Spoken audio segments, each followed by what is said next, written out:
a pretty dramatic impact on their game, although it didn't look that way in the opening exchanges. Nicoli driving in the free kick, and Curci doing remarkably well, not only to get down to the free kick itself, but then to block the follow-up, although in this particular case, the flag had gone up for an offside against Edison Cavani, who's winning rave reviews this season, the young Uruguayan international. Now, Siena started to play their way into the game. Calleot receiving good support from midfield there, unable to find a target with the header. Cavani was moving away from the defenders at will at this particular juncture in the game, dragging the defenders out of position, dribbling past them, creating space for his teammates. The layoff here to Simplicio. Decent hit with the left foot by the Brazilian, just deflected slightly wide.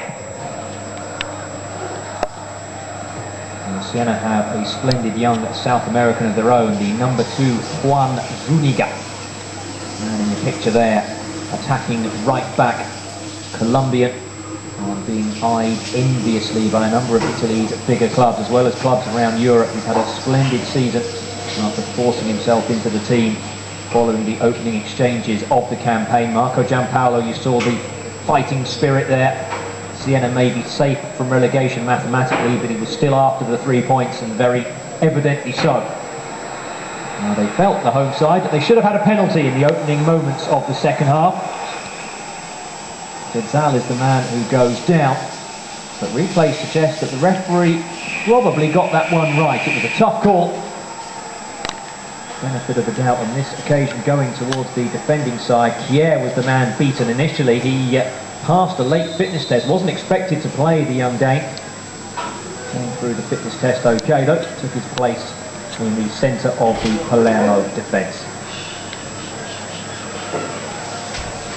Well, without Liverani to pull the strings in midfield, Nicoli and Cavani weren't seeing enough of the ball, and they were made to pay, the Sicilians, on the hour mark.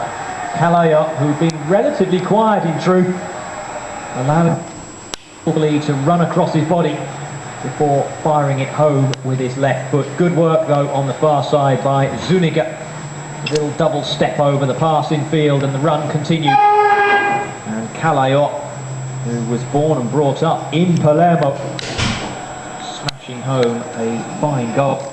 Hometown club.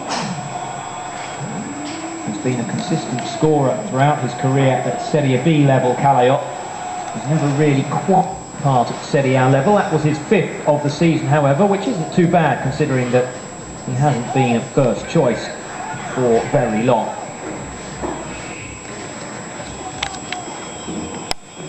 Understandably, Palermo desperate to get back into the game. The result of the 2 Italian Cup semi-finals, meaning Sampdoria will play Lazio in the final, has meant that in terms of the league standings, 7th place is no longer Europa League. You have to finish 5th or 6th or win the cup, and clearly Palermo aren't going to do that. And with Roma at this point trailing, if they can get back into the game, they have a real chance of overhauling the Giallorossi and landing in 6th position. But in the end, they were a little unlucky counter-attack not to concede a second goal. It was Carja who scored a marvellous goal against Napoli last week. He drove his shot against the post. Palermo committed to the attack. They were conceding chances to the Tuscans. Calleot denied a second goal. Amelia doing very well to spread himself, coming off his face. A win for Giampaolo as he comes towards the end of the season, and perhaps the end of his Siena coach.